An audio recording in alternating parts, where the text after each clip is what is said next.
पहला अध्याय। पापनाशक साधनों के विषय में प्रश्न।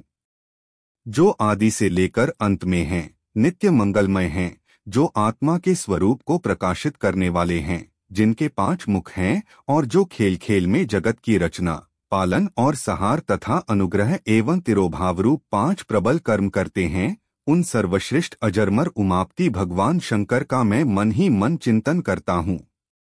व्यास जी कहते हैं, धर्म का महान क्षेत्र जहाँ गंगा यमुना का संगम है, उस पुण्यमय प्रयाग जो ब्रह्मलोक का मार्ग है, वहाँ एक बार महातेजस्वी महाभाग महात्मा मुनियों ने विशाल यज्ञ का आयोजन किया। उस ज्ञान यज्ञ का समाचार सुनकर पौराणिक शिरोमणि व्यास जी के शिष्य सूत जी वहाँ मुनियों के दर्शन के लिए आए। सूत जी का सभी मुनियों ने विधिवत स्वागत व सत्कार किया तथा उनकी स्तुति करते हुए हाथ जोड़कर उनसे कहा, हे सर्वज्ञ विद्वान रोमहर्षण जी, आप बड़े भाग्यशाली हैं। आपने स्वयं व्यास जी के मुख से पुराण विद्या प्राप्त की है। आप आश्चर्य स्वरूप कथाओं का भंडार हैं। आप भूत भविष्य और वर्तमान के ज्ञाता हैं। हमारा सौभाग्य है कि आपके दर्शन हुए। आपका यहाँ आना निरर्थक नहीं हो सकता।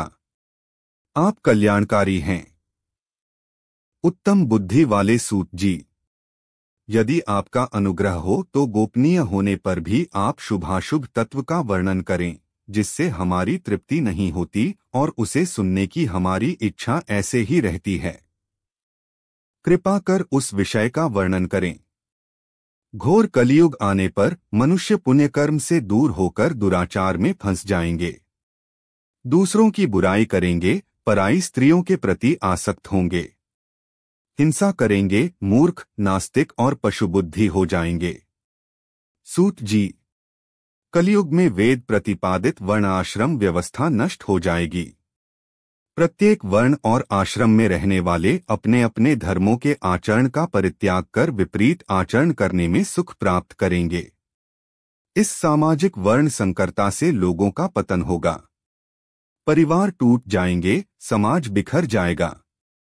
प्राकृतिक आपदाओं से जगह जगह लोगों की मृत्यु होगी। धन का क्षय होगा।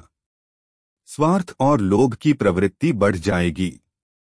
ब्राह्मण लोभी हो जाएंगे और वेद बेचकर धन प्राप्त करेंगे।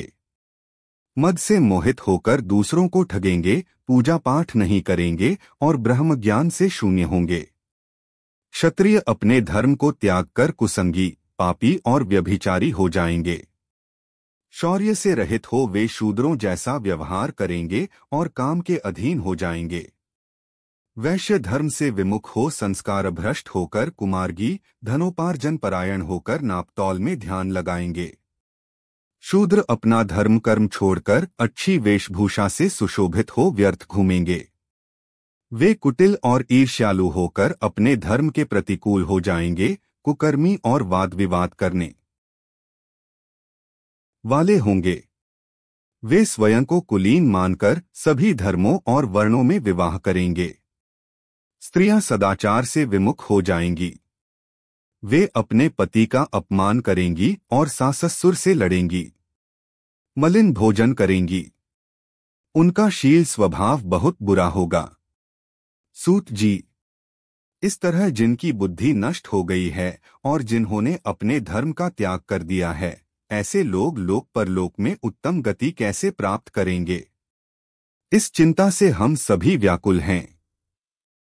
परोपकार के समान कोई धर्म नहीं है। इस धर्म का पालन करने वाला दूसरों को सुखी करता हुआ स्वयं भी प्रसन्नता अनुभव करता है। यह भावना यदि निष्काम हो तो कर्ता का हृदय शुद्ध करते हुए उसे परमति प्रदान करती है। हे महामुने, आप समस्त सिद्धांतों के ज्ञाता हैं। कृपा कर कोई ऐसा उपाय बताइए जिससे इन सबके पापों का तत्काल नाश हो जाए। व्यास जी कहते हैं, उन श्रेष्ठ मुनियों की यह बात सुनकर सूत जी मन ही मन परम श्रेष्ठ भगवान शंकर का स्मरण करके उनसे इस प्रकार बोले।